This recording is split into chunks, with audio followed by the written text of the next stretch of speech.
I've just returned from 3 weeks overseas on the east coast of the US, in Europe, including Paris and Frankfurt, and an extended period in London seeing customers and seeing officials.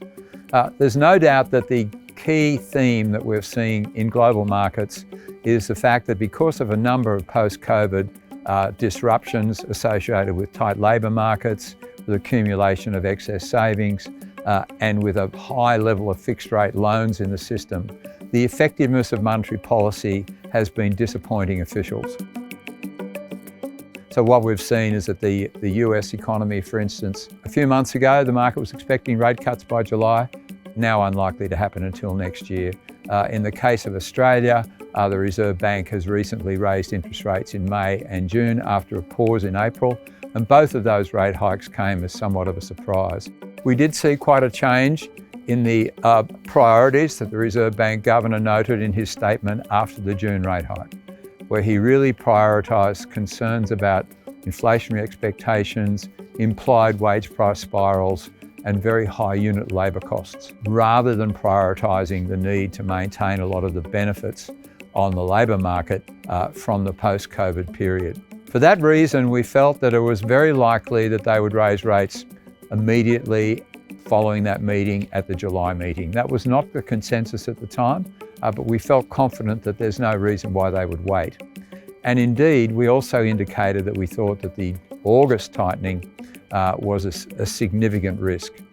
That risk materialised when we saw the 76,000 jobs that printed for May, that printed last week, indicating labour markets are still incredibly tight. So we now believe that there'll be a follow-up hike in August, pushing the cash rate up to 4.6%.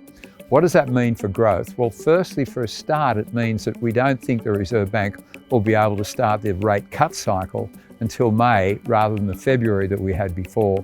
And we've lowered our growth forecasts from when we last produced growth forecasts back in March, that was 1% in 2023 and 1.5% in 2024, well below the consensus at the time. But that's when we had a rate peak of 4.1%. Now with 4.6, we have to lower those forecasts even further. So we have 0.6% growth in 2023 and only 1% growth in 2024. Does that constitute a recession? We do not have 2 consecutive negative quarters, so the technical measurement of a recession is not there, but we do have population growth of 1.8% in 2023 with growth of only 0.6, so a per capita recession. In 2024, we have population growth of 1.6% compared to growth of 1%, yet another year where population growth is running faster than GDP growth, a per capita recession. We're also expecting that the unemployment rate, which we had been predicting would peak would reach 5% at the end of 2024, now up to 5.3% with this weaker economic growth. With those sorts of growth rates, undoubtedly the Australian economy is in for some difficult times, particularly around the weak consumer. So that's really the theme that I'm expecting to see in 23 and 24 as the consumer who comes under the pressure of the constant interest rate increases, and of course particularly those that are renting, where their cost of living is rising as well. So that will be the key themes I think that will dominate thinking in the next couple of years.